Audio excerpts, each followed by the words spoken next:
ზოგადად კუპროსი ცნობილი არის თავის სანაპიროებით, კუნძულს გარშემო არტყავს ხმელთაშუა ზღვა და არის უამრავი სანაპირო და საყურადღებო არის ის ფაქტი, რომ 70 სანაპირო არის, რომელიც ლურჯი დროშის მფლობელი არის, რაც ევროპაში მოწინავე კუნძულად ასახელებს ავტომატურად, ფირუზისფერი წყლებით, ოქროსფერი ქვიშით და არის როგორც უფრო გართობის და მხიარული ცოცხალი სანაპიროები, აგრეთვე 7 იზოლირებული ყურეები.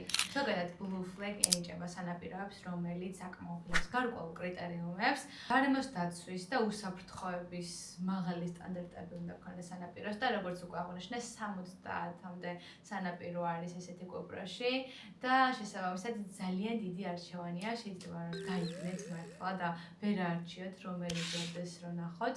ამიტომ მე ვეცდები რომ დაგეხმაროთ ამ ვიდეოზე. ეხლა გადავიდეთ უფრო შედარებით უნიკალურ და უცხო სანაპიროებზე, რომელიც ძალიან ბევრმა არ იცის და არ იცის ერთი მარტივი მიზეზის გამო, იმიტომ რომ მდებარეობს პაფოსში ან ლიმასოლში და რადგანაც აიანაპა და პროტარასი არის ყველაზე უფრო გაჰაიპებული ქალაქები ამ კუნძულზე, ამიტომ არ ვიცი მე გირჩევთ რომ ნახოთ თუ პაფოსში მოხვდებით ერთ-ერთი სანაპირო, რომელსაც ქვია Coral Bay. განსხვავებულია ყველა აიანაპას და პროტარასის სანაპიროზე, იმიტომ რომ გაცილებით უფრო დიდი არის და რაღაცნაირად გაშლილი სივრცე არის და აუცილებლად დავურთავ სურათებს და ვიდეოებს, რომ აღიქვათ კარგად.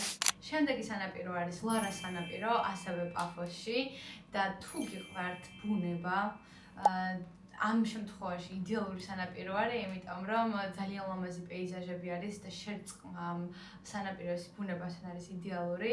თან უნიკალურს ხდის ის ფაქტი, რომ აქ წყლის კუები ცხოვრობენ და თუ გიყვართ წყლის კუები, მაშინ ძალიან მოგეწონებათ. არის დაცული ტერიტორია და ერთ სიტყვით მართლა ძალიან უცხოა, ბევრმა არ იცის. იქნებ მოგინდეთ და ნახოთ არინანებთ. სხვათა შორის ლაშქრობისთვისაც ძალიან მაგარი ადგილია. ეხლა უფრო განსხვავებულ სანაპიროს გაგიზიარებთ, რომელიც ლიმასოლში მდებარეობს და რო გადავთარგმნოთ ცოტა სასაცილო ჟღერს, მაგრამ გუბერნატორის სანაპირო არის და ეს გუბერნატორის სანაპირო გამორჩეული არის იმით, რომ გარშემო არის თეთრი კლდეები და ქვიშა არის შავი ფერის, რაც ნამდვილად განსხვავებულს ხდის სხვა სანაპიროებისგან და არის შედარებით პატარა და მშვიდიც. და ზოგადად ლიმასოლში ბევრი სანაპირო არ არის და პატარ-პატარა სანაპიროები არის ხოლმე და ძირითად შემთხვევაში ყველა არის ძალიან მშვიდი.